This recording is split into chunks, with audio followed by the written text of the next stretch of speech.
Hello दोस्तों। आज हम आपके लिए लेके आए हैं 1 नवंबर से 7 नवंबर 2020 के इम्पोर्टेंट करंट अफेयर क्वेश्चंस। आज का वीडियो आपके लिए काफ़ी हेल्पफुल होने वाला है, इसलिए वीडियो को अंत तक जरूर देखें। आपने हमारे चैनल सब्सक्राइब नहीं किया तो इसे सब्सक्राइब कर लीजिए, साथ में बेल आइकन भी दबा दीजिएगा ताकि हम कोई भी नई करंट अफेयर से रिलेटेड वीडियो बनाएं वो जल्द से जल्द आप तक पहुँच सके। तो चलिए जल्दी से स्टार्ट करते हैं आज का अपना फर्स्ट क्वेश्चन। किस शहर में प्लास्टिक लाओ मास्क ले जाओ नामक पहल की शुरुआत की है? Option A Dehradun, B Hyderabad, C Karnal, D Jaisalmer. इसका right answer option A Dehradun. Important point देख लेते हैं इस क्वेश्चन का। देहरादून नगर निगम ने प्लास्टिक कचरे के खतरे से लड़ने के लिए प्लास्टिक लाओ मास्क ले जाओ नामक पहल की शुरुआत की है। Next question. डीआरडीओ क्षमता वाले नए पिनाका रॉकेट प्रणाली के उन्नत संस्करण का सफल परीक्षण किया है। ऑप्शन ए 50 से 80 किलोमीटर, बी 55 से 70 किलोमीटर, सी 45 से 60 किलोमीटर, डी 35 से 50 किलोमीटर। इसका राइट आंसर ऑप्शन सी 45 से 60 किलोमीटर। इंपोर्टेंट पॉइंट देख लेते हैं क्वेश्चन का। डीआरडीओ ने उड़ीसा तट के चांदीपुर रेंज से पिनाका रॉकेट प्रणाली के उन्नत संस्करण का सफलतापूर्वक परीक्षण किया है। मौजूदा पिनाका MK1 की मारक क्षमता 40 किलोमीटर है, जबकि इस नए संस्करण की मारक क्षमता 45 से 60 किलोमीटर दूर लक्ष्य को मार गिराने की होगी। Next question. भारत सरकार ने किसे मुख्य सूचना आयुक्त के रूप में नियुक्त किया है? Option A Yashvardhan Kumar Sinha, B Pravesh Diwakar, C Javed Al Khawid, D Vinod Kripalani. इसका right answer option A Yashvardhan Kumar Sinha. Important point देख लेते हैं। भारत सरकार ने देश के मुख्य सूचना आयुक्त के रूप में यशवर्धन कुमार सिन्हा को नियुक्त किया है। बिमल जुल्का की सेवानिवृत्ति अब नए मुख्य सूचना आयुक्त के रूप में यशवर्धन कुमार सिन्हा को नामित किया गया है। केंद्रीय सूचना आयोग की स्थापना की गई थी सन 2005 में। केंद्रीय सूचना आयोग का मुख्यालय स्थित है नई दिल्ली में। फ्रेंड्स, अब मैं आपको नवंबर महीने के महत्वपूर्ण दिवस के बारे में बताऊंगा। 1 नवंबर को विश्व शाकाहारी दिवस मनाया जाता है और 1 नवंबर को ही भारत के 6 राज्यों का स्थापना दिवस भी मनाया जाता है। वे 6 राज्यों में आपको बता देता हूँ। आंध्र प्रदेश का स्थापना दिवस होता है, कर्नाटक, केरल, मध्य प्रदेश, पंजाब और हरियाणा का 1 नवंबर को स्थापना दिवस होता है। 1 नवंबर को अंतर्राष्ट्रीय रेड क्रॉस सप्ताह मनाया जाता है। 5 नवंबर को विश्व सुनामी दिवस मनाया जाता है। 7 नवंबर को शिशु सुरक्षा दिवस और विश्व कैंसर जागरूकता दिवस मनाया जाता है। 9 नवंबर को इकबाल दिवस मनाया जाता है और प्रवासी भारतीय दिवस भी मनाया जाता है। 10 नवंबर को परिवहन दिवस मनाया जाता है। 11 नवंबर को स्मरण दिवस और वयोवृद्ध दिवस मनाया जाता है। 12 नवंबर को विश्व निमोनिया दिवस मनाया जाता है। 13 नवंबर को विश्व दया दिवस मनाया जाता है। 14 नवंबर को विश्व मधुमेह दिवस और बाल दिवस मनाया जाता है। 17 नवंबर को राष्ट्रीय मृगी दिवस मनाया जाता है। 19 मार्च को अंतर्राष्ट्रीय पुरुष दिवस, विश्व शौचालय दिवस और नागरिक दिवस मनाया जाता है। 20 नवंबर को सार्वभौमिक बाल दिवस मनाया जाता है। 21 नवंबर को विश्व टेलीविजन दिवस मनाया जाता है।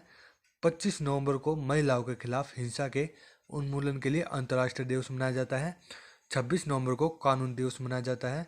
29 नवंबर को फिलिस्तीनी लोगों के साथ एकजुटता का अंतर्राष्ट्रीय दिवस मनाया जाता है। 23 नवंबर को झंडा दिवस मनाया जाता है। Next question. विश्व रोगी सुरक्षा दिवस किस दिन मनाया जाता है? ऑप्शन ए 12 जनवरी, बी 17 सितंबर, सी 13 मार्च, डी 15 दिसंबर। इसका राइट आंसर ऑप्शन बी 17 सितंबर।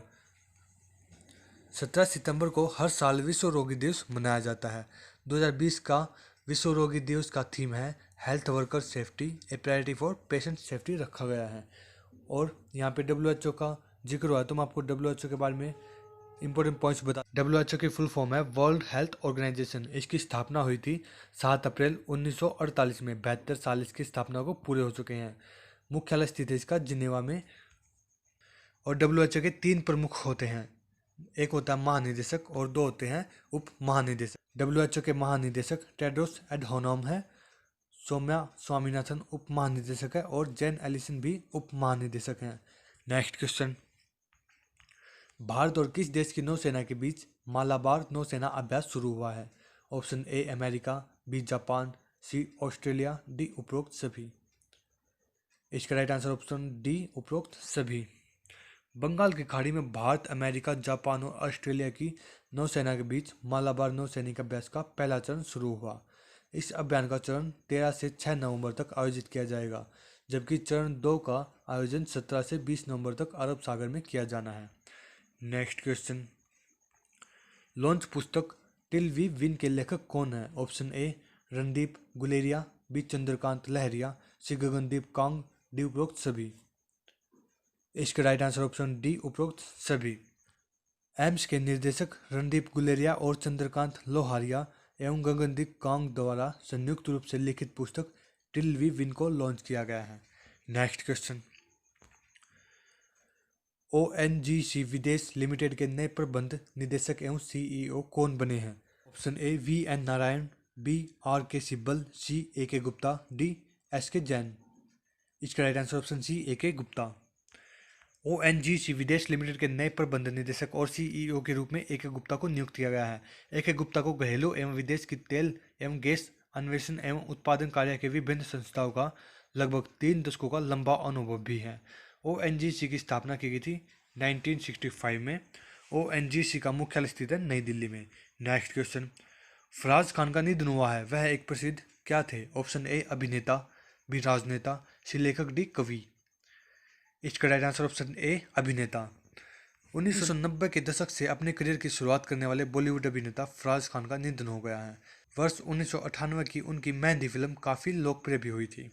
नेक्स्ट क्वेश्चन, बांग्लादेश और किस देश की नौसेना के बीच कैरेट 2009 सैनिक अभियान शुरू हुआ है? ऑप्शन ए रूस, B America, C France, D Japan.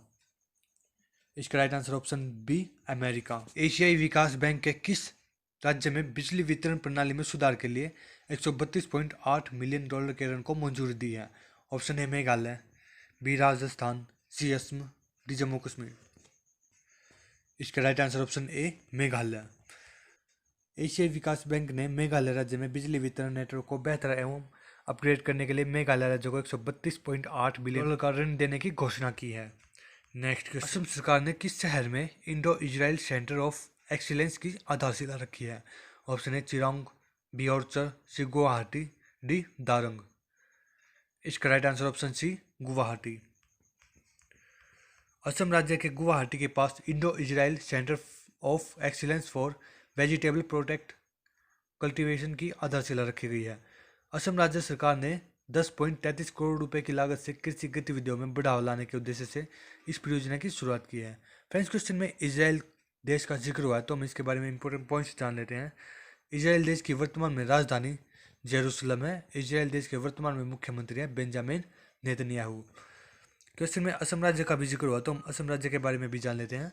Assam राज्य की राजधानी का नाम है दिसपुर। असम की लोकसभा में सीटें हैं 10, राज्यसभा में सीटें हैं 7 और विधानसभा में सीटें हैं 126। नेक्स्ट क्वेश्चन, किस राज्य में देश की पहली सौर ऊर्जा से चलने वाली ट्रेन का उद्घाटन किया गया है? Option A Madhya Pradesh, B Rajasthan, C Bihar, D Kerala.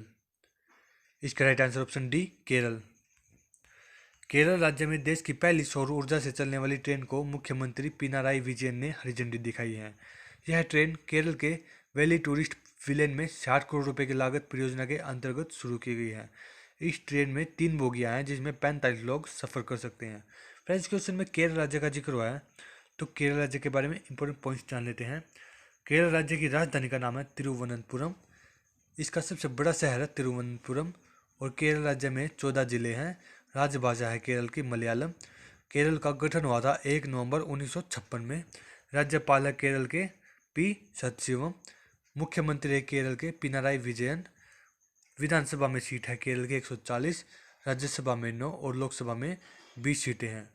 इसके उच्च न्यायालय का नाम है केरल उच्च न्यायालय।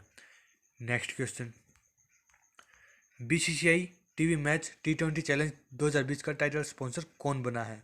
Option A Byju's, B Airtel, C Jio, D study IQ। इसका right answer option C Jio. भारतीय क्रिकेट कंट्रोल बोर्ड ने जियो कंपनी को वीमेन T20 चैलेंज के 2020 संस्करण का टाइटल स्पॉन्सरशिप दी है। 4 नवंबर से 9 नवंबर तक खेली जाने वाली जियो वीमेन T20 चैलेंज शारजाह में आयोजित की जाएगी, जिसमें वेलोसिटी, सुपरनोवा और ट्रेलब्लेजर्स की 3 टीमें खेलेंगी। तीनों के आपको नाम याद रखने हैं। फ्रेंड्स, मैं आपको BCCI के बारे में भी बता देता हूँ क्योंकि क्रिकेट का जिक्र हुआ क्वेश्चन में। BCCI की फुल फॉर्म है board of control for cricket in India. 15 अगस्त को धोनी और रैना ने क्रिकेट से संन्यास ले लिया था। मुख्यालय स्थित है बीसीसीआई का मुंबई, महाराष्ट्र में। अध्यक्ष है बीसीसीआई के सौरव गांगुली। सचिव है बीसीसीआई के अमिताभ चौधरी। पुरुष कोच है रवि शास्त्री। महिला टीम के कोच है तुषार अरोठे। पुरुष कप्तान विराट कोहली, जो कि टेस्ट, वनडे, टी20 तीनों फॉर्मेट में भारतीय क्रिकेट टीम के कप्तान हैं। महिला कप्तान है मिताली राज, जो कि वनडे इंटरनेशनल क्रिकेट में भारतीय टीम की कप्तान है। महिला कप्तान टी20 में हरमनप्रीत कौर है। फ्रेंड्स, मैं आपको आईसीसी के बारे में भी इंपॉर्टेंट पॉइंट्स बता देता हूँ। आईसीसी की फुल फॉर्म है इंटरनेशनल क्रिकेट काउंसिल। इसकी स्थापना हुई थी 15 जून 1909 में। 111 साल इसके पूरे हो चुके हैं स्थापना को। मुख्यालय स्थित है आईसीसी का दुबई, संयुक्त अरब अमीरात में। सदस्य देश हैं आईसीसी के 104। चेयरमैन है आईसीसी के इमरान ख्वाजा और सीईओ है मनु साहनी। नेक्स्ट क्वेश्चन, उत्तर रेलवे के नए महाप्रबंधक कौन बने हैं? ऑप्शन है Paras Sehwag, B Pankaj Nain, C Vikas Saxena, D Ashutosh Gangal. इसका right answer option D Ashutosh Gangal. उत्तर रेलवे के नए महाप्रबंधक आशुतोष गंगल ने अपना कार्यभार संभाला है। आशुतोष गंगल भारतीय रेलवे में 35 वर्षों से अधिक समय तक विभिन्न पदों पर कार्यरत रह चुके हैं। फ्रेंड्स, क्वेश्चन में इंडियन रेलवे का जिक्र होता है, हम इसके बारे में इंपॉर्टेंट पॉइंट्स जान लेते हैं। मुख्यालय स्थित है इंडियन रेलवे का नई दिल्ली में। रेलवे में प्रमुख व्यक्तियों के बारे में जान लेते हैं। केंद्रीय रेलवे मंत्री हैं पीयूष गोयल। रेलवे मंत्री राज्य मंत्री हैं सुरेश अंगड़ी। और रेलवे बोर्ड के अध्यक्ष हैं अश्विन लोहानी। नेक्स्ट क्वेश्चन, भारत का पहला ई संसाधन केंद्र कहाँ स्थित है? ऑप्शन है Lucknow, B Ranchi, C Nagpur, D Ahmedabad. इसका right answer option C Nagpur. Maharashtra के नागपुर जिले में न्यायिक अधिकारी परीक्षण संस्थान में भारत के पहले ई संसाधन केंद्र न्याय कौशल का उद्घाटन किया गया है।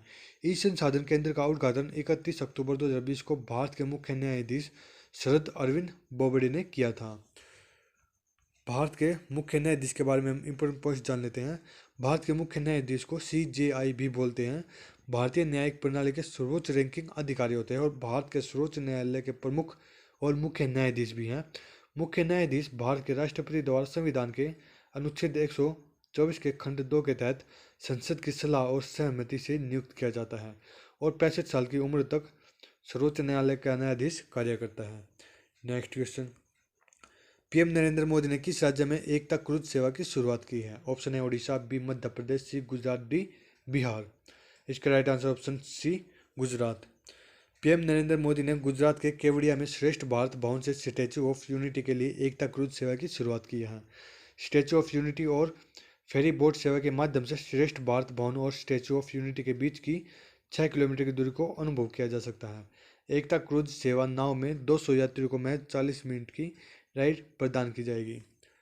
फ्रेंड्स, क्वेश्चन में गुजरात राज्य का जिक्र हुआ, हम इसके बारे में इंपॉर्टेंट पॉइंट्स जान लेते हैं। गुजरात राज्य की राजधानी का नाम है गांधीनगर। गुजरात राज्य के वर्तमान में गवर्नर है आचार्य देवव्रत। गुजरात राज्य के वर्तमान में मुख्यमंत्री है विजय रूपाणी। समुद्र तट से सीमा रेखा लगती है गुजरात की 1214 किलोमीटर। लोकसभा में सीटें हैं गुजरात की 26, राज्यसभा में 11 और विधानसभा में 182 सीटें हैं। कर्क रेखा भारत के 8 राज्यों से होकर गुजरती है। उन सभी के मैं आपको नाम बताता हूँ। गुजरात, झारखंड, पश्चिम बंगाल, छत्तीसगढ़, मध्य प्रदेश, त्रिपुरा और राजस्थान। नेक्स्ट क्वेश्चन, भारत के किस केंद्र शासित प्रदेश ने 31 अक्टूबर को अपना पहला स्थापना दिवस मनाया है? ऑप्शन है Mumbai, B Assam, C Goa, D Ladakh. इसका right answer option D Ladakh. October को भारत के केंद्र शासित प्रदेश लद्दाख ने अपना पहला स्थापना दिवस मनाया है। वर्ष 2019 तक लद्दाख जम्मू कश्मीर राज्य का एक सामान्य क्षेत्र था। पिछले वर्ष 31 अक्टूबर को इसे भारत का केंद्र शासित प्रदेश घोषित कर दिया गया था। लद्दाख के उपराज्यपाल R.K. माथुर ने विकास, समृद्धि और आधिकारिता के एक वर्ष के विषय के साथ क्षेत्र में प्रथम वर्षगांठ समारोह की योजना भी बनाई है। वैसे इसमें याद करने योग्य बात है कि लद्दाख के उपराज्यपाल कौन है? R.K. माथुर। और 31 अक्टूबर को लद्दाख केंद्र शासित प्रदेश घोषित कर दिया गया था। फ्रेंड्स, क्वेश्चन में लद्दाख का जिक्र हुआ है तो हम लद्दाख के बारे में इंपॉर्टेंट पॉइंट्स जान लेते हैं। लद्दाख केंद्र शासित प्रदेश बना था 31 अक्टूबर 2019 में।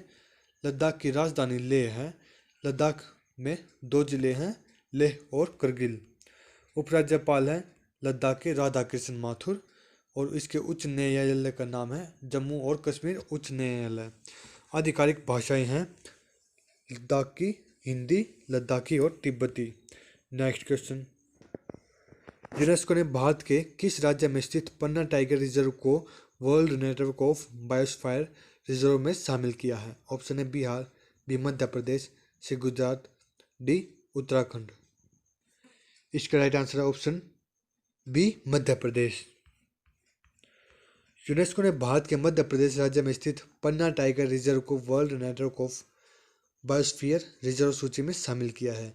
इसी के साथ ही यह भारत का 12वां और मध्य प्रदेश का पंचमढ़ी और अमरकंटक के बाद तीसरा बायोस्फीयर रिजर्व घोषित किया गया है। वर्तमान में पन्ना टाइगर रिजर्व में चम्मन बाघों का घर स्थित है। में यूनेस्को का जिक्र हुआ है, इसके बारे में हम कुछ इंपॉर्टेंट पॉइंट्स जान लेते हैं। यूनेस्को का मुख्यालय स्थित है पेरिस में। यूनेस्को की स्थापना की गई थी 1945 में। यूनेस्को के प्रमुख है ऑनरे अजोले। नेक्स्ट क्वेश्चन, किस राज्य में भारत का पहला टायर पार्क स्थापित किया जाएगा? ऑप्शन है उत्तराखंड, बी उत्तर प्रदेश, सी पश्चिम बंगाल, डी बिहार। इसका राइट आंसर ऑप्शन सी पश्चिम बंगाल। पश्चिम बंगाल राज्य के परिवहन विभाग ने देश के पहले टायर पार्क का निर्माण पश्चिम बंगाल में करने की घोषणा की है। पश्चिम बंगाल की राजधानी का नाम कोलकाता है। पश्चिम बंगाल के वर्तमान में गवर्नर जगदीप धनखड़ है। पश्चिम बंगाल की वर्तमान मुख्यमंत्री ममता बनर्जी। स्थापना हुई थी पश्चिम बंगाल की 1 नवंबर 1956 में। राज्य भाषाएं पश्चिम बंगाल के बांग्ला, हिंदी और अंग्रेजी। जिले हैं पश्चिम बंगाल में 20 और राजकीय वृक्ष हैं सप्तपर्ण। नेक्स्ट, किस राज्य के स्वास्थ्य विभाग ने कोविड-19 के दौरान उत्कृष्ट प्रदर्शन के लिए स्कॉच गोल्ड अवार्ड जीता है? Option A Haryana, B Assam, C Rajasthan, D Bihar. इसका right answer option A Haryana. Haryana राज्य के स्वास्थ्य विभाग को कोविड-19 महामारी के दौरान उत्कृष्ट प्रदर्शन के लिए स्कॉच गोल्ड अवार्ड जीता है। स्कॉच गोल्ड अवार्ड वर्ष 2020 का 67वां अवार्ड था जो कि हरियाणा राज्य को दिया गया है। हरियाणा राज्य की राजधानी का नाम चंडीगढ़ है। हरियाणा राज्य के वर्तमान में गवर्नर सत्यदेव नारायण आर्य है। हरियाणा के वर्तमान में सीएम मनोहर लाल खट्टर है। हरियाणा की लोकसभा में सीट 10 है, राज्यसभा में सीटें 5 है और विधानसभा में 90 सीटें हैं। नेक्स्ट क्वेश्चन, किसने ऑन फील्ड अंपायर के रूप में अधिकांश वनडे मैचों के लिए अंपायरिंग की है? ऑप्शन ए कुलिन पेयरसन, बी नीलोनसन पेरीवे, सी अलीमडार, डी इनमें से कोई नहीं। इसका right answer option C Aleem Dar. Aleem Dar field umpire के रूप में अधिकांश वनडे मैचों में अंपायर करने वाले व्यक्ति बने हैं। पाकिस्तान के 52 वर्षीय खिलाड़ी ने दक्षिण अफ्रीका के रूडी कोएर्जन को पीछे छोड़ एक दिवसीय मैचों में बैटिंग करने का रिकॉर्ड बनाया है। उन्होंने 45 टी20 अंतर्राष्ट्रीय मैच में भी एम्पायरिंग की थी और सबसे अधिक अंतर्राष्ट्रीय मैच में कार्य करने का भी रिकॉर्ड उन्हीं के नाम है। फ्रेंड्स, क्वेश्चन में पाकिस्तान का जिक्र हुआ था, इसके बारे में हम कुछ इंपॉर्टेंट पॉइंट्स जान लेते हैं। पाकिस्तानी की राजधानी का नाम है इस्लामाबाद। सबसे बड़ा नगर है इसका कराची। राजभाषाएं हैं पाकिस्तान की उर्दू और अंग्रेजी। राष्ट्रपति हैं पाकिस्तान के आरिफ अलवी। प्रधानमंत्री हैं पाकिस्तान के इमरान खान। स्वतंत्रता प्राप्त हुई थी पाकिस्तान को 14 अगस्त 1947 को और इसकी मुद्रा का नाम है पाकिस्तानी रुपया। नेक्स्ट क्वेश्चन, आइवरी कोस्ट के तीसरी बार राष्ट्रपति कौन बने हैं? ऑप्शन ए लिब्रिट कैनबरी, बी वित्रेस Johnson, C Alassane Ouattara, D इनमें से कोई नहीं। इसका राइट आंसर है option C Alassane Ouattara. Ivory Coast के लगातार तीसरी बार राष्ट्रपति के रूप में अल्सेन ओटारा को चुना गया है। उनका यह कार्यकाल अगले 5 वर्ष के लिए होगा। 78 वर्षीय ओटारा को पहली बार वर्ष 2020 में राष्ट्रपति के रूप में नामित किया गया था। आइवरी कोस्ट की राजधानी का नाम है यमसौक्रो। आइवरी कोस्ट की मुद्रा का नाम है CFA franc. Next question, launch पुस्तक द अल्टीमेट गोल के लेखक कौन है? Option A Divesh Ahuja, B Vikram Sood, C Prashant Nehra, D इनमें से कोई नहीं। इसका right answer option B Vikram Sood. लेखक विक्रम सूद ने द अल्टीमेट गोल नामक पुस्तक लॉन्च की है। इस पुस्तक में उन्होंने 1963 में अमेरिकी राष्ट्रपति जॉन एफ कैनेडी की हत्या के दिलचस्प मामले पर प्रकाश डाला है। न्यूजीलैंड क्रिकेट टीम का नया बल्लेबाजी कोच किसे नियुक्त किया गया है? ऑप्शन ए कैपिरोन मैनन, बी निरस्त्र लिब्रो, सी ल्यूक रोंकी, डी इनमें से कोई नहीं। इसका right answer option C Luke Ronchi. New Zealand cricket team के नए बल्लेबाजी कोच के रूप में ल्यूक रोंकी को नियुक्त किया गया है। वर्ष 2008 में 4 बार एक दिवसीय और 3 T20 अंतर्राष्ट्रीय मैच खेले थे। पिछले वर्ष में इंग्लैंड में आईसीसी विश्व कप में न्यूजीलैंड के कोचिंग स्टाफ में भी ये रहे थे।